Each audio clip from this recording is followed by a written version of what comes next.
ఈ రోజు అందుకే సమాజంలో వస్తున్న మార్పును, సమాజం నుంచి వస్తున్న డిమాండ్ను దృష్టిలో పెట్టుకొని కులగణన సర్వే, ఇంటింటికి సర్వే కోసం ప్రభుత్వ అధికారులు వస్తున్నారు. 85,000 మంది ఈరోజు క్షేత్రస్థాయిలో పనిచేస్తున్నారు. 8,500 మంది వాళ్ళను పర్యవేక్షిస్తున్నారు. ఏ ఇంటికి ఈ కులగణన కోసం వచ్చినా మీరు చదువుకున్న విద్యార్థులుగా అన్ని వివరాలను అందించడం ద్వారా కులగణను విజయవంతం చెయ్యాలి.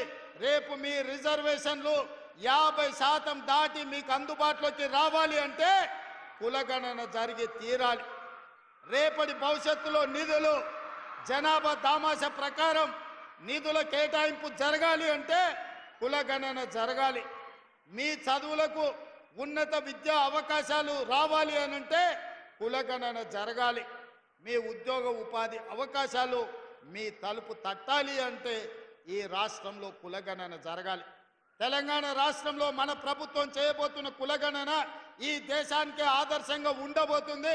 2025 జనగణనలో ఖచ్చితంగా కేంద్ర ప్రభుత్వం మెడలు వంచి కులగణనను కూడా అందులో చేర్పించి తద్వారా రాజకీయ రిజర్వేషన్లు, ఎడ్యుకేషన్, ఎంప్లాయ్మెంట్ రిజర్వేషన్లను 50% పైబడి అందుబాటులోకి తేవడానికి కట్టుబడి ఉన్నది కాంగ్రెస్ ప్రభుత్వం. అందుకే కులగణనను కూడా మీరు ఇంటికి వచ్చినప్పుడు మీ అమ్మా నాన్నకి చెప్పండి, ఇందులో పాల్గొనేలా చెయ్యండి. ఆ వివరాలు మీరే చెప్పండి. ఆ వచ్చిన అధికారులతోటి ఆ కులగణన మొత్తం షీట్స్ మీరు తీసుకోండి, మీరు చదవండి, మీరు అవగాహన చేసుకోండి. మీరు మీ పక్కింటి వాళ్ళకి చెప్పండి, మీకు తెలిసిన వాళ్ళకి చెప్పండి. ఈ కులగణన ఎవరికి ఎలాంటి ఇబ్బంది లేదు, ఎవరి ఆస్తులను గుంజుకోదు, ఎవరి రిజర్వేషన్లను తొలగించదు, ఏ ప్రభుత్వ సంక్షేమ పథకాలను ఆపదు. కొంతమంది కుట్రపూరితంగా మీరు వివరాలు ఇస్తే మీ సంక్షేమ పథకాలు ఆగిపోతున్నాయని అబద్ధపు ప్రచారం చేస్తారు. ఈ కులగణన మీ సంక్షేమ పథకాలు పెంచడానికి, మీ రిజర్వేషన్లను పెంచడానికి, ఆర్థికంగా మీకు ఇంకా నిధులను ఎక్కువ కేటాయించడానికే తప్ప ఏ ఒక్క సంక్షేమ పథకం తొలగించడానికి కులగణన కాదు. ఆనాడు రాహుల్ గాంధీ గారు ఈ దేశానికి మాట ఇచ్చారు. భారత్ జోడో యాత్ర సందర్భంగా కులగణన చేస్తాం, కులగణన ఎక్స్రే లాంటిది అని. ఇది ఎక్స్రే కాదు, mega health checkup for society. సమాజంలో ఉన్న అన్ని అంచనాలను తీసుకొని అందరికీ సంక్షేమ పథకాలు అందించడమే ఈ ప్రభుత్వం యొక్క ఆలోచన. అందుకే కులగణనకు ఎవరైనా అడ్డొస్తే వాళ్ళను ద్రోహులుగా ప్రజలకు చెప్పండి. అలాంటి ద్రోహులకు తెలంగాణ సమాజంలో తావు ఇవ్వకండి. ప్రజల్ని మభ్య పెట్టడంలో కొంతమంది ఉంటారు. 10 ఏళ్ళ అధికారంలో ఉన్నప్పుడు ఏ నిరుద్యోగ యువకులు గుర్తురాలే, ఏ అశోక్ నగర్ చౌరస్తా వైపు మళ్ళీ చూడలే, ఎవడు దిల్సుఖ్ నగర్ల కోచింగ్ సెంటర్లు ఉన్నోళ్ళ గురించి ఆలోచన చేయలే.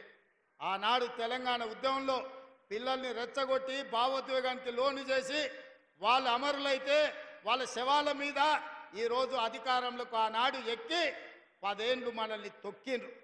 10 ఏళ్ళ తర్వాత తెలంగాణ సమాజం అదే కాదు, పాఠశాలల్లో రెసిడెన్షియల్లో చదువుకుంటున్న విద్యార్థులకు అన్నం కానీ కూరగాయలు కానీ నాసి రకంగా ఉన్నాయి. ఈ నాసి రకమైన భోజనాల వల్ల వాళ్ళ ఆరోగ్యం దెబ్బతింటున్నది. నిన్న మొన్న నేను చూస్తున్న టీవీలలో, పేపర్లలో కలుషితమైన ఆహారం తీసుకొని రెసిడెన్షియల్ స్కూళ్ళలో పిల్లలు ఆసుపత్రి పాలవుతున్నారు. ఇలాంటి వాళ్లను, సరఫరాదారులను కఠినంగా శిక్షించాల్సిన అవసరం ఉన్నది. అధికారులకు అందరికీ నేను ఆదేశాలు ఇస్తున్న వేదిక మీద నుంచి నాసి రకమైన భోజనాలు పెట్టిన, నాసి రకమైన వస్తువులను సరఫరా చేసిన వాళ్ళందరూ ఊచలు లెక్క పెట్టాల్సిందే. వాళ్ళందరినీ కటకటాల వెనక్కి తొయ్యాల్సిందే. ఇవాళ అందుకే డైట్ ఛార్జెస్ అన్ని పెంచినాం. 10 ఏళ్ల నుంచి డైట్ ఛార్జెస్ పెరగలేదు. 40% పెంచి డైట్ ఛార్జెస్ ఈరోజు మంచి పరిశుభ్రమైన భోజనం పెట్టాలి, నాణ్యమైన భోజనం వాళ్ళకి అందివ్వాలన్న ఆలోచనతోని డైట్ ఛార్జెస్ ఉన్న వాటి మీద 40% పెంచడం జరిగింది.